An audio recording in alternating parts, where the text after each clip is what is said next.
오늘 함께 읽은 시편의 말씀, 성경 말씀 가운데는 인간이 평생을 살아가면서 묻고 있는 많은 질문 가운데 가장 중요한 질문을 묻고 있습니다. 그 질문은 이런 것입니다. 사람이 무엇이기에? 사람은 무엇인가? 영어로 말하면 What is man? 혹은 What is mankind? 사람은 도대체 무엇인가? 이것은 인간관에 대한 질문입니다. 이 인간관의 질문에 대해서 우리가 어떻게 대답하느냐에 따라서 어떤 삶을 사느냐가 결정되는 것입니다. 현대 인간관을 형성하는 일에 가장 중요한 영향을 끼친 세 가지 사조가 있어요. 첫 번째 사조는 진화론입니다. 자, 진화론은 인간관 형성에 어떤 영향을 끼쳤을까요? 저는 오늘 이 시간 진화론에 대한 생물학적인 혹은 철학적인 어떤 토론을 하려고 하는 것이 아닙니다. 어쨌든 진화론에 의하면 인간이란 도대체 무엇일까요? 그것은 짐승과 인간이 본질적인 차이가 별로 없다는 것입니다. 한번 이런 실험을 해보겠습니다. 옆에 사람을 한번 쳐다보시면서 째려보시면서 당신은 짐승이시죠? 한번 물어보세요. 한번 물어보라니까 옆에 사람이. 우리가 만약 짐승과 본질적 차이가 없는 존재라면 짐승 보고 짐승이라고 그러는데 화를 내실 필요도 흥분할 필요도 하나도 없죠. 그러나 우리가 그 말이 별로 유쾌하게 들리지 않는 이유, 인간이 동물적 요소가 없는 것은 아니지만 확실히 인간은 동물적이고 생물적인 요소를 갖고 있지만 그것이 인간의 전부가 아니기 때문에 우리는 그 말을 그대로 받아들이기 어려운 것이죠. 현대 인간관 형성에 또 하나 중요한 영향을 끼친 두 가지 대립적인 사상이 있습니다. 이 두 가지 사상, 이데올로기의 갈등은 지금도 계속되고 있어요. 소위 공산주의와 자본주의의 갈등입니다. 우리가 공산주의와 자본주의 그러면 어떤 정반대의 사상처럼 보여지죠? 그런데 불란서의 철학자 가운데 자크 엘룰이라는 사람이 있는데 이분은 뜻밖의 놀라운 얘기를 했어요. 자본주의와 공산주의의 뿌리는 결국 하나다 그런 말을 했어요. 똑같다는 거예요. 둘은 다 유물론입니다. 인간이 물질에 지나지 않는다는 것입니다. 돈에 지나지 않는다는 것입니다. 물질을 어떻게 획득하느냐, 어떻게 분배하느냐에 따라서 공산주의도 생기고 자본주의도 생기고, 그러나 그 기본은 인간을 물질로 본다는 것, 인간을 경제적인 구조로만 본다는 것. 그래서 이런 사상의 영향을 받은 우리 현대인들은 한평생 우리는 돈에 매달려 살고 있습니다. 아침에 눈을 딱 뜨면 그때부터 우리는 돈을 묵상하기 시작합니다. 종일 돈을 생각합니다. 이런 사람들을 돈 사람이라고 말합니다. 네. 현대 인간관 형성에 또 하나 중요한 영향을 끼친 사조가 있다면 소위 성적인 결정론이에요. 소위 프로이드라는 심리학자가 인간의 본질은 성적 존재에 지나지 않는다고, 성적인 리비도가 인간을 지배하는 것이라고. 저는 인간이 성적 존재라는 사실을 부인하지 않아요. 인간은 물론 성적 존재예요. 하지만 그것이 전부일까요? 물론 우리 중에 어떤 사람은 또 아침에 눈을 뜨면 그때부터 이성을 묵상합니다. 하루 종일 이성을 묵상하는 사람도 있어요. 이런 사람들을 우리는 성인이라고 합니다. 성인. 이런 사람들이 좋아하는 인터넷 사이트가 바로 성인 사이트입니다. 네. 인간은 도대체 무엇일까요? What is man? 인간은 무엇일까요? 저는 이 질문에 대한 정답을 줄 수 있는 유일하신 분이 있다면 인간을 인간으로 만드신 하나님이라고 믿습니다. 그렇다면 하나님은 인간을 어떤 존재라고 말하실까요? 하나님이 보시는 인간의 정의, 하나님은 인간을 뭐라고 말씀하십니까? 그것이 오늘 우리가 함께 읽은 시편 말씀에 있어요. 자, 우리 시편 8편 4절의 말씀을 한 번 더 읽어보겠습니다. 4절을 우리 다 같이 읽어보시겠습니다. 시작. 사람이 무엇이기에 주께서 그를 생각하시며 인자가 무엇이기에 주께서 그를 돌보시나이까. 저는 이 말을 한마디로 정리하면 이 말씀을 통해서 하나님이 시편 기자에게 들려주고 있는 인간의 정의, 인간이란 따라서 하세요. 하나님의 사랑으로 지어진 존재입니다. 하나님의 사랑으로 지어진 존재라는 거예요. 사람이 무엇이기에 주께서 그를 생각하시며, 여기서 생각이라는 단어는 히브리어의 피상적 생각이 아니라 깊은 생각이에요. 하나님은 인간을 깊이 생각하셔서 만드셨다는 거예요. 주께서 그를 생각하시며, 그리고 처음에 나오는 사람이 무엇이기에 할 때 사람이라는 말은 본래 히브리어의 에노시라는 단어가 쓰여지는데 그것은 깨지기 쉬운 존재다, 이런 뜻입니다. 깨지기 쉬운 존재.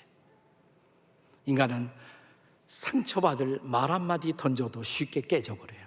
아주 쉽게 깨져요. 우리 유 목사님도 미국에서 이민 목회를 했고 저도 한동안 이민 목회를 했는데, 전 미국 수도인 워싱턴이라는 데서 이민 목회를 했어요. 유학생으로 와서 박사학위 따고 워싱턴 근교에서 직장 얻어 함께 교회에 나오고 있었던 젊은 부부가 있었어요. 어느 날 이 두 부부 사이에 갈등이 생기고 갈라져서 거의 가정이 깨지기 직전까지 갔습니다. 한국으로 다시 돌아간다고. 근데 자매가 저한테 와서, 목사님, 우리는 아마 한국 가면 헤어질 거예요. 왜 그렇게 됐어요? 난 좋은 부부인 줄 알았는데. 근데 어느 날 남편이 무심코 던진 한마디, 그 한마디가 이 자매의 인생을 다 부셔버리고 말았어. 너 같은 거 필요 없어. 이 한마디, 너 같은 거 필요 없어.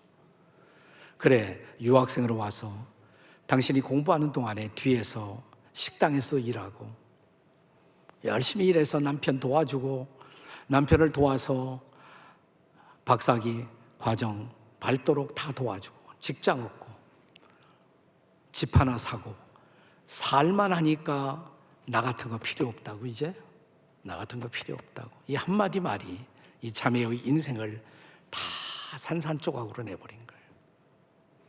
우울증에 걸리고. 사람이 아니에요.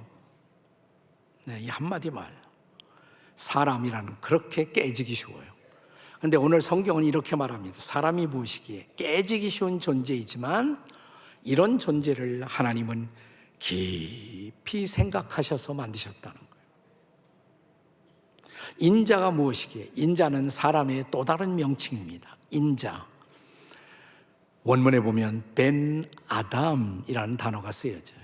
벤 아담. 아담은 흙이에요. 흙 뜻이. 벤은 아들, 흙의 아들. 흙으로 지음받았어요.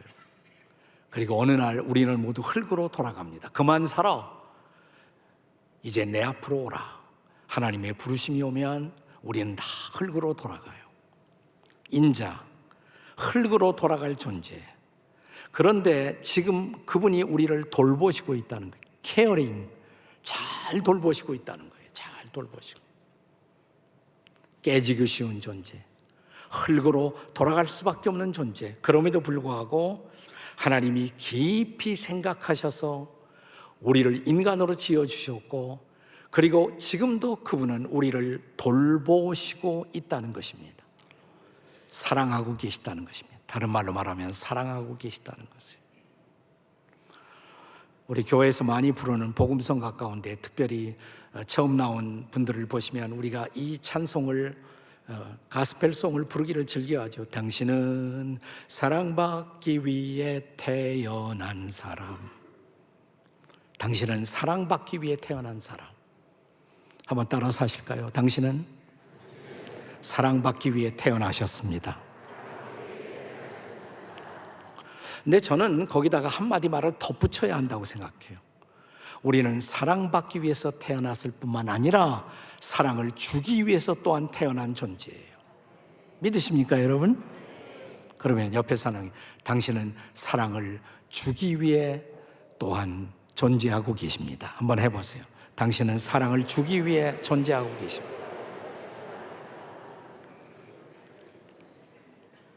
제가 가까이 지내는 부부가 있는데 오랫동안 함께 사귀어오고 가끔씩 만나는 그런 친구입니다. 부부인데 그들이 부부가 되기 전부터 제가 알았어요. 두 사람은 서로 몰랐을 때 저는 이 두 사람을 따로따로 알아왔습니다. 본래 노처녀와 노총각이었습니다. 오랫동안 30이 넘도록 결혼을 못하고 있었고 그 당시에 우리는 다 그런 분들을 노총각, 노처녀 이렇게 불렀죠. 근데 어느 날 저에게 기쁜 소식이 들려왔어요. 이 노총각과 노처녀가 만나서 사랑을 했고 두 사람이 결혼을 한다는 소식이었어요. 진심으로 축하해주고 싶었어요. 잘 됐다고. 두 분을 다 제가 따로따로 알고 있었기 때문에 진심으로 축하했어요. 자, 결혼을 했습니다. 가정을 이루었습니다. 얼마 지나서 또 좋은 소식이 들려와요. 아들을 낳았다고. 노총각과 노처녀가 사랑을 하고 결혼을 하고 가정을 이루어 아들을 얻었습니다. 그런데 조금 후에 안 좋은 소식이 들려와요. 그렇게 얻은 아들이 자폐아라는 거예요. 자폐아동이라는 거예요. 그래서 이 부부가 눈물로 세월을 보내고 있다고. 참 안 됐다 생각이 들어서 가끔씩 생각날 때마다 이 부부를 위해 기도하곤 했습니다. 그리고 서울의 거리를 걷다가 어느 날 우연히 이 부부를 만났어요. 반갑다고. 그동안 어떻게 지내셨냐고. 그러니까 저보고 목사님 시간 있으면 차 한잔해요 그래요. 그러자고 근처에 커피숍에 들어갔어요. 근데 부부의 표정이 밝아요. 제가 생각하기에는 어둡지 않을까. 아들 때문에 고생한다고 소식 들었는데. 근데 아주 밝은 거예요, 표정이. 좋은 일 있어요. 그러니까 예, 목사님. 우리가 자폐아 때문에, 아들 때문에 참 고생 많이 했죠. 어느 날 남편이 회사 갔다가 저녁 무렵 퇴근하는데 집에 딱 와보니까 아내가 종일토록 이 자폐아 데리고 하루 종일 씨름을 하다가 지친 거예요. 지쳐서 퍼져서 주저앉아 있는 자기 아내의 모습을 보고 남편이 그 곁에 다가가서 이렇게 말했대요. 여보, 힘들지? 나도 알아. 당신이 얼마나 힘든지 나도 알아. 나도 마음에 많이 힘들어. 근데 여보, 내가 최근에 기도하다 하나님의 음성을 들었다. 남편이 그랬대요. 야, 내가 무슨 음성? 하나님 어째서 이런 아들을 우리에게 주셨냐고. 그랬더니 하나님이 나에게 이렇게 말씀하시더라고. 내가 이 아들을 누구에게 맡길까 생각하다가 이 부부가 좋겠다. 특별히 하나님이 생각하셔서 너희 가정, 너희 부부에게 특별하게 맡겨주신 아들이라고. 하나님이 아주 특별하게 생각하셔서 하나님이 특별하게 맡겨주신 아들이라고. 그리고 보니까 아들이 다르게 보이더래요. 특별히 생각하셔서 특별히 맡겨주신 아들. 근데 이 말이 자기 아내의 마음속에도 깊이 들어왔습니다. 아들을 볼 때마다 그 생각이 나는 거예요. 남편이 전해준 말. 하나님이 특별히 생각하셔서 특별히 맡겨주신 아들이라고. 이 아들이 다르게 보이더래요. 그래서 다시 이 부부가 합심해서 열심히 아들을 돕고 기르고 저우같이 친하게 지내는 목사님 가운데 수서에서 미랄학교 사역을 하시던 홍정길 목사님이 그 미랄학교라고 장애인 학교를 했거든요. 거기에 들어갔어요. 거기에 들어가서 아주 교육을 잘 받았어요. 거의 정상화 비슷하게 많이 회복이 되었다고 너무너무 기뻐해서 이 아들이 우리 가정의 축복이었어요. 이 아들이 우리 가정의 축복이었어요. 저는 이 아들, 이 가정의 그 아들뿐만이 아니라 이 세상에 태어난 모든 사람 하나님이 깊이 생각하시고 하나님의 깊은 계획, 사랑 가운데 하나님이 돌보시고 기대하고 있는 존재들 믿으십니까? 자, 그러면 옆에 사람을 깊이 아주 마음속 깊은 곳에 있는 사랑을 담아 쳐다보시면서 당신은 하나님의 사랑으로 지어주신 특별한 분이십니다. 한번 해보세요. 옆에 사람에게. 하나님은 당신을 특별한 사랑 가운데 지어주셨습니다.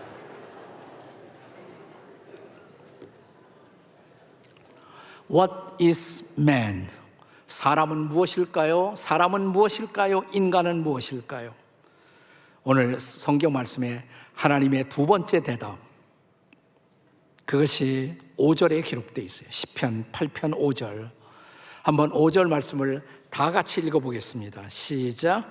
그를 하나님보다 조금 못하게 하시고 영화와 존귀로 관을 씌우셨나이다. 지금 우리가 읽고 있는 성경을 개역 개정판이라고 합니다. 근데 전에 읽던 것을 개역 한글판이라고 그래요. 거기 보시면 옛날에는 이 부분이 이렇게 되어 있었어요. 그를 천사보다 조금 못하게 하시고 영화와 존귀로 관을 씌우셨나이다. 생각이 나십니까? 옛날 성경 읽던 분은. 그게 틀린 번역 아니에요. 그렇게 번역할 수도 있어요. 천사라고 번역할 수도 있고 하나님으로도 번역할 수 있는 단어예요. 이 단어가. 옛날 천사라고 번역되어 있을 때 제가 젊은이들과 이 바이블 스터디를 성경 공부를 하는데 어떤 젊은이가 이렇게 물어요. 목사님, 하필이면 인간을 천사보다도 못하게 지으셨습니까? 그게 불만이에요? 그러니까 예, 불만입니다 그러더라고요. 친구요, 천사보다 조금 못한 것이 짐승보다 훨씬 난 것보다 훨씬 더 낫지. 그리고 그때 근데 말이야, 이 단어는 천사보다도 사실은 하나님으로 번역될 수 있는 단어야. 근데 하나님으로 번역을 했어요. 다시 번역하면서 엘로힘, 하나님. 근데 인간을 하나님보다 조금 못하게 지으셨다고. 이건 대단한 겁니다. 하나님이 누구이십니까? 창조자. 만물을 없는 가운데서 지으신 창조자이신 하나님, 전능자이신 하나님, 전지하신 하나님, 절대자이신 하나님, 그 하나님보다 조금 못하다. 이건 굉장한 거죠. 한번 이 단어의 파워를 우리가 느껴보기 위해서 옆에 사람 쳐다보면서 당신은 하나님보다 조금 못하십니다. 한번 해보세요. 시작. 당신은 하나님보다 조금 못하십니다. 싫지 않죠? 전혀 싫지 않아요. 그렇죠? 하나님보다 조금 못하다니. 근데 그 다음에 보시면 하나님보다 조금 못하게 하시고 영화와 존귀로 관을 씌우셨나이다. 옛날 번역에 영화와 존귀의 면류관을 씌워주신 존재. 영화와 존귀의 면류관을 씌워주신 존재. 그게 인간이라는 거예요. 근데 여러분, 영화, 글로리 영어로, 존귀, honor, glory and honor, 영광과 존귀, 영화와 존귀. 근데 영화와 존귀라는 이 두 단어는 본래 성경에서 하나님을 묘사할 때 쓰여지는 단어예요. 하나님이 누구이신가? 하나님이 영화로우신 분이에요. 영광스러우신 분이에요. Glorious being, 아주 영화로운 존재예요. 하나님은 그리고 존귀하신 존재예요. 존귀하신 분. 네. 하나님은 영화롭고 존귀하세요. 그런데 오늘 이 시편에서 시편 기자는 하나님이 영화롭고 존귀한데 그 인간에게 영화와 존귀의 크라운을, 면류관을 씌워주셨다는 거예요. 그걸 더 쉽게 말할까요? 하나님을 닮은 존재로 지어주셨다 이 말이에요. 하나님이 영화로운 것처럼 인간도 영화롭게, 하나님이 존귀한 것처럼 인간도 존귀하게 하나님을 닮도록 지어진 존재. 한번 따라서 해보세요. 하나님을 닮도록 지어진 존재. 옆에 사람에게 당신은 하나님을 닮도록 지어진 존재이십니다. 한번 해보세요.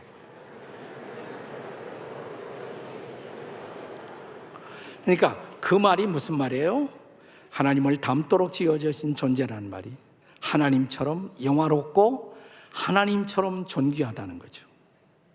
한번 옆에 사람에게 당신은 진짜 영화로우십니다. 한번 해보세요. 당신은 진짜 영화로우십니다. 그리고 거기다가 당신은 존귀한 존재입니다. 당신은 존귀한 존재입니다. 그게 별로 감동이 안 돼요. 네. 창세기 1장에 보면 하나님이 만물을 창조할 때 창조의 마지막 과정, 여섯째 날 마지막 창조, 최후의 창조, 하나님의 형상대로 인간을 지어주셨다. 하나님의 형상대로 남자와 여자를 지어주셨다.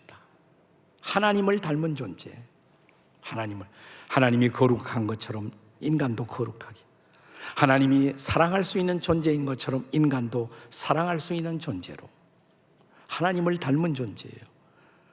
네, 하나님이 존귀한 것처럼 인간도 존귀한 존재로 인간을 지어주셨다는 거예요. 그런데 오늘의 인간은 어떨까요? 우리가 이따금씩 인간답지 못한 인간에 대한 소식을 들을 때마다 저거 인간이 왜 이래 그러잖아요. 인간이 왜 이래. 하나님이 본래 지어주신 그 자리에서 인간이 타락을 했어요. 타락. 그래서 더 이상 영화롭지 못하고 더 이상 존귀하지 못한 존재가 되었어요. 성경은 그것이 인간의 타락의 실존이다 이렇게 말합니다. 인간은 타락한 것이에요. 하지만 여러분 기억할 것이 있어요. 타락했지만 인간에게서 하나님의 형상이 없어진 것이 아니에요. 그 형상은 물론 구겨졌어요. 왜곡됐어요. 추해졌어요. 그러나 아직도 인간 안에 하나님의 형상은 그대로 빛나고 있어요. 구겨졌지만. 저는 우리가 사용하는 화폐 가운데 제가 제일 좋아하는 돈이 뭐냐면 1,000원짜리입니다. 저는 1,000원짜리를 제일 좋아합니다. 하필이면 더 높은 가치를 좋아하지 왜 1,000원짜리를 좋아하는가? 이 1,000원짜리 위에는 형상이 있어요. 형상. 이건 저의 자랑스러운 조상 퇴계 이황 선생님이 여기 그려져 있어요. 퇴계 이황 선생님. 네. 안동에 가면 진성이 씨 마을이 있습니다. 진보현. 그 진성이 씨, 진보이 씨의 후손이에요. 제가 대성리학자. 어쩐지 제가 좀 고상하게 보이지 않나요? 제 아들도 조상의 명예를 회복하라고 제 아들 이름이 이황입니다. 제 아들의 이름. 둘째는 이범이고. 네. 자, 그래서 저는 이 돈을 더 아껴요. 여기 나의 자랑스러운 조상의 형상이, 이미지가 여기에 찍혀 있기 때문에 그렇습니다. 근데 이 돈은 얼마든지 추락할 수가 있어요. 이 돈이 떨어질 수가 있어요. 땅에 이렇게. 그리고 이 돈을 사람들이 밟고 지나갈 수가 있습니다.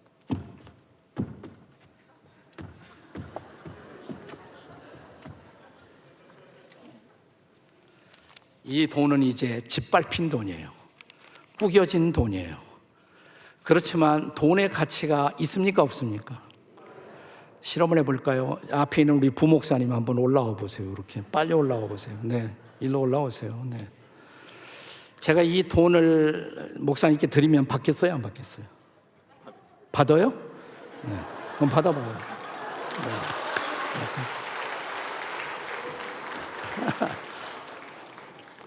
1,000원이지만 잘 쓰시기를 바랍니다. 우리 조상님의 이미지가 거기에 있기 때문에 그렇습니다. 인간에게는 하나님의 형상이 있어요. 형상. 그 형상은 구겨졌어요. 파괴됐어요. 훼손됐어요. 하지만 그 형상이 없어진 것은 아니에요. 아직도 있어요. 그래서 가치가 있어요. 인간은 아직도 타락했지만, 훼손됐지만 아직도 인간은 영화롭고 아직도 인간은 존귀한 존재예요. 그래서 인간은 아직도 기이하고 놀라운 존재예요. 사람은 무엇인가? What is man? 오늘 두 번째 구절인 5절은 대답하기를 인간은 하나님을 닮도록 지어진 존재라는 것입니다. 그러니까 예수 믿으면 일어나는 놀라운 일이 뭐냐면 우리 안에서 하나님의 형상이 회복된다는 것이에요. 그 형상이 다시 회복돼요. 영화로운 존재로, 존귀한 존재로 회복되어 간다. 이게 신앙생활이에요. 그것을 기독교 교리에서는 성화 혹은 영화, 성화, sanctification, 영화로워진다, glorification. 그걸 더 쉽게 말하면 주님을 닮아간다 이렇게 말합니다. 평생의 신앙생활은 그 예수님을 닮아가는 과정인 것입니다. 사람은 무엇인가? 인간은 무엇인가? 하나님을 닮도록 지어진 존재인 것을 믿으시기 바랍니다. 이제 마지막 세 번째 하나님의 대답.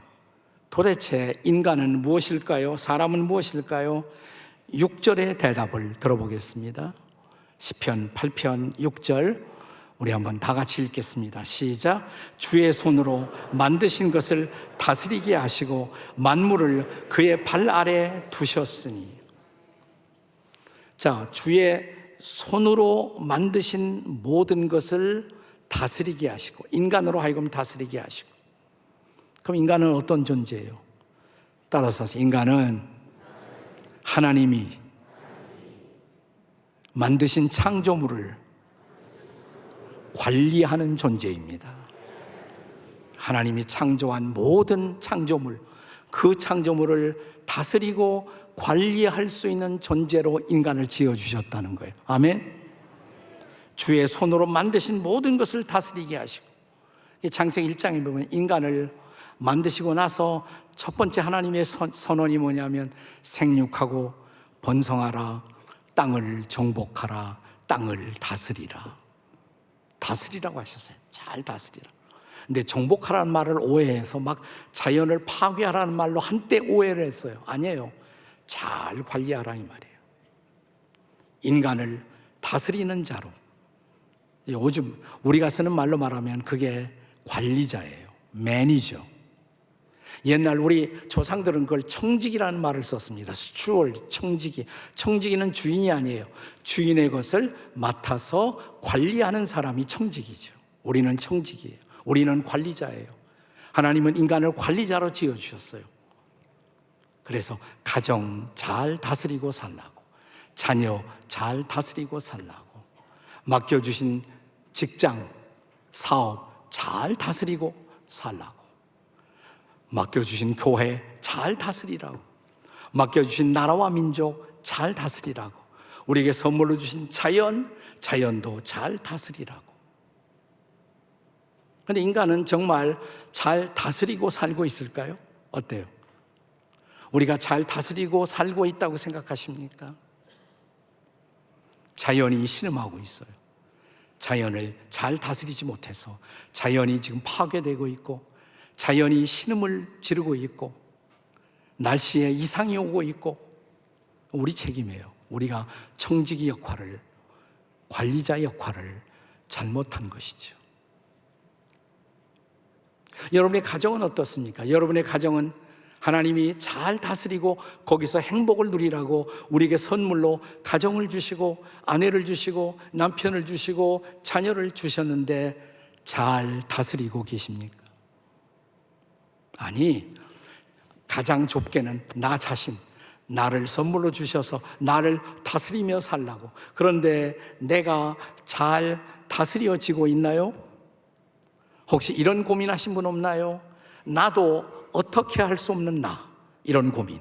나도 어떻게 할 수 없는 나, 이런 고민 안 해보셨어요? 내가 내 마음대로 안 돼요. 이것이 인간의 실존적 고민인 것입니다. 나도 어떻게 할 수 없는 나. 죄가 들어왔어요. 타락한 존재가 되었어요. 나도 모를 기이한 품성들이 불끈불끈 솟아와 나를 분노하게 만들고 나의 인생을 왜곡시키고 있어요. 이게 타락한 인간의 모습이죠. 나도 어떻게 할 수 없는 나. 독일이 프러시아 제국으로 불리우던 시절이 있었습니다. 제국의 황제가, 프러시아의 임금님이, 왕이 어느 날 민정 시찰을 나갔어요. 평민복을 입고 왕의 복장을 벗고 평민의 옷을 입고 자기 백성들이 어떻게 사는가를 알고 싶어서 여기저기 저작거리로, 시장으로, 골목으로 쭉 다니다가 공원에 들어갔어요. 공원에 들어갔더니 어떤 노인이 왔다 갔다 하고 있어요. 왕이 노인을 붙들고 묻습니다.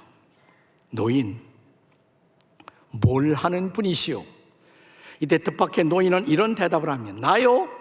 나는 왕이요. 왕이 묻는데 왕이라는 거예요, 자기가. 웃으면서 어느 나라의 왕이시오? 나는 나 자신의 왕국의 왕이요. 멋진 대답이죠. 나는 나 자신의 왕국의 왕이요. 그 왕이 또 묻습니다. 그래, 잘 다스려지고 계십니까? 에이, 그저 그렇죠, 왕이 손을 내밀면서 당신은 나하고 처지가 비슷하군요. 네. 나도 어떻게 할 수 없는 나. 이것이 인간의 고민이에요. 네. 제대로 청지기 노릇 못하고, 제대로 관리자 노릇 못하고, 인간의 삶이 왜곡되고, 이런 인간을 회복시키기 위해서 하나님은 2000년 전 하나님의 아들을 회복자로 보내십니다. 구세주로 혹은 회복자로 보내셨어요. 그는 인간을 회복하기 위해서 오신 분이에요. 회복하시고 오신 분. 여러분 아십니까? 여기 오늘 본 말씀과 주의 손으로 만드신 것을 다스리게 하시고 만물을 그의 발 아래 두셨으니 왜? 제대로 다스리도록. 근데 제대로 다스리지 못하고 있어요.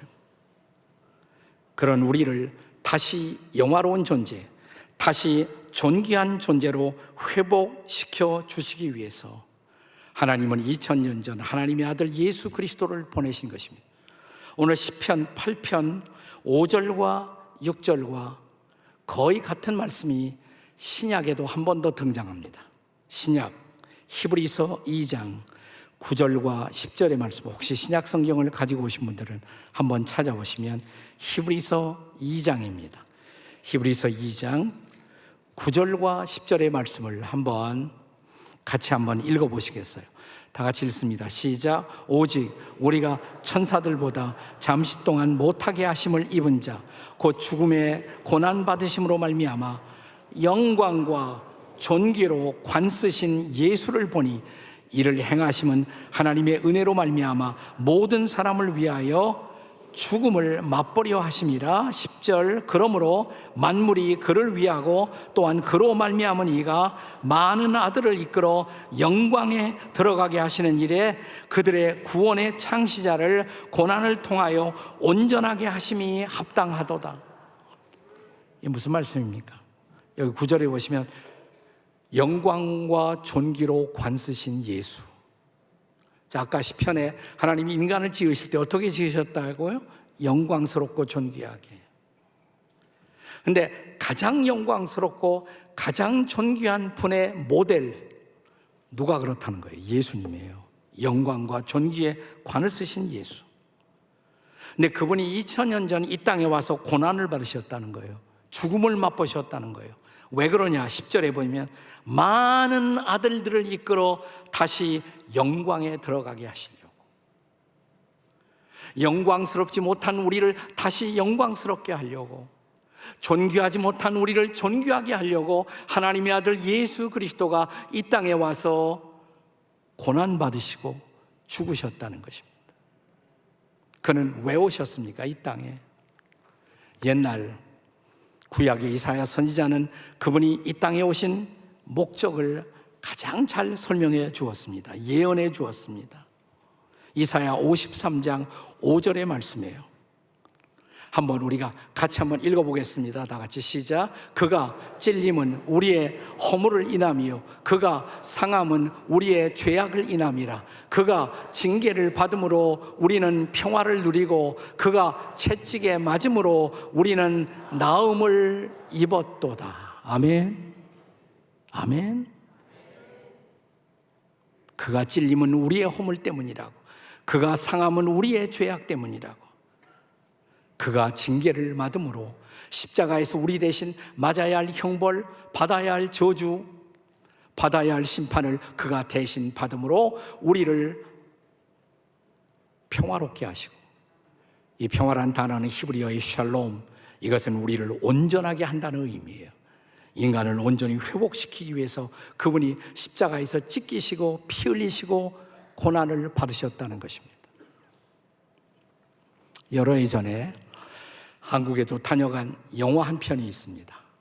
멜 깁슨이라는 유명한 감독이 만들었던 영화 The Passion of Christ. The Passion of Christ. 생각나시죠? 여러분 가운데도 이 영화를 혹시 보신 분이 있을 거예요. 한번 보신 분 손 들어봐요. 네, 꽤 많이 보셨어요. 네. 근데 참 보기 힘든 영화죠. 처음부터 끝까지. 이 영화는 이사야 53장 5절의 말씀으로 시작돼요. 이 성경 말씀으로 영화가 시작이 됩니다. 네. 그가 찔림은 우리의 허물을 인함이요 그가 상함은 우리의 죄악을 인함이라. 예수께서 고난받으시고 피 흘리시고 채찍 맞으시고 보기에 힘든 피로 철철 물든 영화. 참 보기 힘들어요. 네. 이 영화가 처음 만들어지고 미국에서 시사회를 가질 때 멜 깁슨 영화 감독에게 누군가가 이런 질문을 했다고 그래요. 당신은 무슨 동기로 이 영화를 만드셨습니까? 행여나 혹시나 아마 그 질문을 했던 기자는 유태인이었을지 몰라요. 유대인들이 예수를 저렇게 잔인하게 죽였다는 것을 홍보하기 위해서 혹시 이 영화를 만든 것은 아닙니까? 멜 깁슨이 No, 아닙니다. 절대로 아닙니다. 그것은 오해입니다. 그러자 이 기자는 다시 물었습니다. 그렇다면 누가 예수를 죽였단 말입니까? Who killed Jesus? 누가 예수를 죽였단 말입니까? 제가 대답을 해야 하나요? 예, 대답해 주십시오. 대답하죠. 제가 그분을 죽였습니다. I killed him. 나의 죄가 그분을 십자가에 못 박은 것입니다. 저의 죄, 저의 허물, 저의 시기, 저의 욕망, 이런 죄 때문에 하나님의 아들 예수가 오셔서 나 대신 그 죄를 짊어지고 내가 받아야 할 저주, 내가 받아야 할 채찍, 내가 받아야 할 형벌을 십자가에서 대신 받으시고 그가 피를 흘리신 것입니다. 그것이 그 영화가 던지고 있는 메시지의 중요한 핵심입니다. 그 결과로 우리는 평화를 누리고 우리는 나음을 얻었고, 그걸 성경 요한복음 예수님의 말로 빌리면 그분의 십자가의 죽으심 때문에 우리는 자유를 얻은 것입니다. 진짜 자유를 얻은 것입니다. 우리가 찬송가 가운데 전 세계에서 넌 크리스찬까지, 안 믿는 분들까지 제일 좋아하는, 제일 많이 알려진 대표적인 찬송 그러면 Amazing Grace겠죠. Amazing Grace. 나 같은 죄인 살리신 주은혜 놀라와 하는 찬송. 이 찬송가의 작사자는 존 뉴턴이라는 분이었어요. 이분은 본래 노예 상인이었습니다. 아프리카에서 노예를 갔다가 전 세계에 팔고 영국 자기 조국에 경제적 이득을 안겨다 준 노예 상인이었어요. 노예 상인. 근데 노예 상인을 하다가 자기도 또 붙잡혀서 노예가 되기도 합니다. 기구한 운명이죠. 근데 어느 날 그가 배전에서 성경을 읽게 됩니다. 어려서는 성경을 읽었지만 자기가 떠나고 오랫동안 멀리하고 있었던 성경을 폈어요. 요한복음 8장에 나와요. 요한복음 8장. 거기에 이런 말씀이 있어요. 죄를 범하는 사람마다 죄의 종이라, 죄의 노예라. 죄를 범하는 사람은 죄의 노예다. 이 사람 노예 상인이니까. 죄의 노예. 육체의 자유를 잃어버린 그것보다 더 비참한 것, 그것은 죄의 노예가 되는 것. 그래서 하지 말아야 할 것을 하고 해야 할 것은 하지 못하고 무엇인가에 끌려다니면서 죄와 악 속에 살고 있는 내 모습, slave to sin, 죄의 노예였다는 것을 발견해요. 내가 어떻게 이 노예에서 자유를 얻는가? 근데 요한복음 8장을 계속 읽었더니 대답이 나와요. 진리를 알지니 진리가 너희를 자유케 하리라. 진리가 뭘까요? 진리. 그 진리는 요한복음 8장을 읽어보니까 추상적인 진리가 아니에요. 철학적인 무슨 진리가 아니에요. 그 아래에 바로 대답이 나와 있어요. 따라서 하세요. 아들이 너희를 자유케 하면 너희가 참으로 자유하리라. 하나님의 아들 예수 그리스도가 너희를 자유케 하면 너희는 참으로 자유하리라. 2000년 전 하나님의 아들 예수가 이 땅에 오신 목적, 죄의 노예가 된 우리, 죄에 끌려다니고 있는 우리, 하지 말아야 할 것은 하고 해야 할 것은 하지 못하고, 우리에게는 도덕적 자유가 없어요. 우리는 끌려다녀요. 그래서 하지 말아야 할 것을 하고 해야 할 것은 하지 못하고 하나님의 법을 파괴하고 따라서 하나님의 심판을 피할 수가 없었던 우리들, 그런 우리를 위해서 하나님의 아들 예수가 대신 십자가에 달려 내가 맞아야 할 채찍 대신 맞으시고, 내가 흘려야 할 피를 대신 흘리시고, 내가 죽어야 할 그 죽음을 대신 죽으시고, 내게 오라고, 나를 믿으라고, 나를 신뢰하라고, 그러면 너는 자유하게 된다고. 너는 자유하게 될 것이라. 미국에서 가장 역사적인 날이 있었다면 링컨이 흑인 노예들에게 해방을 선언한 날일 거예요. 노예들이 해방을 얻은 날, 얼마나 좋았을까요? 그날 이런 일이 있었대요. 조지아주의 애틀란타의 한 가게에 늙은 흑인 노인이 들어옵니다. 새 가게. 그래서 이 새 저 새 바라보다가 이 새는 얼마나 되느냐고 물어봐요. 한참 새 장을 쳐다보던 늙은 흑인 노인이 새 장 하나를 이렇게 들더니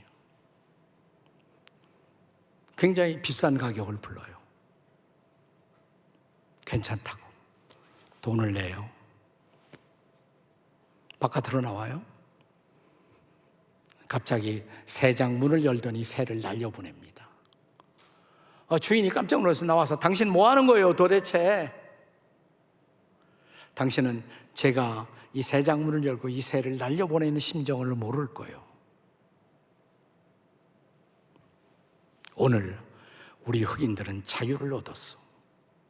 이 새처럼 저 하늘을 훨훨 날 수 있는 자유를 얻었어. 사랑하는 여러분, 그보다 더 위대한 자유, 예수를 믿자마자 하나님의 아들 예수, 십자가에서 우리를 대신해서 피 흘리고 채찍 맞고 돌아가시던 예수는 우리의 죄를 용서하신다고, 나는 너의 죄를 정죄하지 않는다고 선언하실 뿐만 아니라 우리에게 이렇게 말씀하십니다. 너는 자유야. You are free. 너는 용서받았고 자유의 사람이야. 너는 내 아들, 내 딸, 자유의 아들, 자유의 딸로 사는 거야. 이 기맥힌 자유를 체험한 존 뉴턴은 이 찬송가를 만든 것입니다. 나 같은 죄인 살리신 주 은혜 놀라와 잃었던 생명 찾았고 광명을 얻었네. 나는 한때 잃어버렸지만 I was once lost. 나는 잃어버렸지만 Now I am found. 나는 이제 다시 찾았네. I was blind. 나는 아무것도 보지 못했지만 Now I see. 이제 보인다고. 하나님이 보인다고. 하나님의 나라가 보인다고. 예수님이 보인다고. 새 인생이 보인다고. 이 놀라운 자유의 인생, 이 자유를 찾는 오늘 밤이 되시기를 주의 이름으로 축원합니다. 기도하시겠습니다.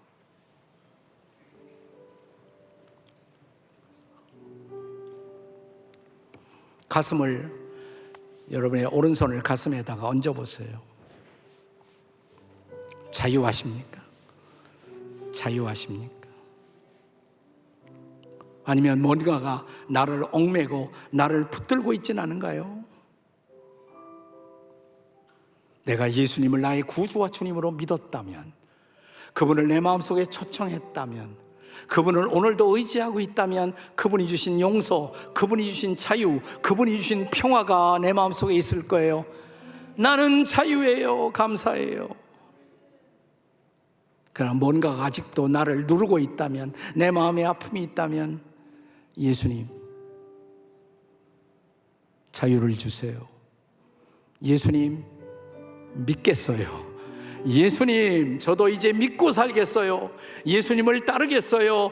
자유의 사람, 하나님의 아들과 딸로 살게 주시옵소서. 우리 통성으로 같이 기도하시겠습니다.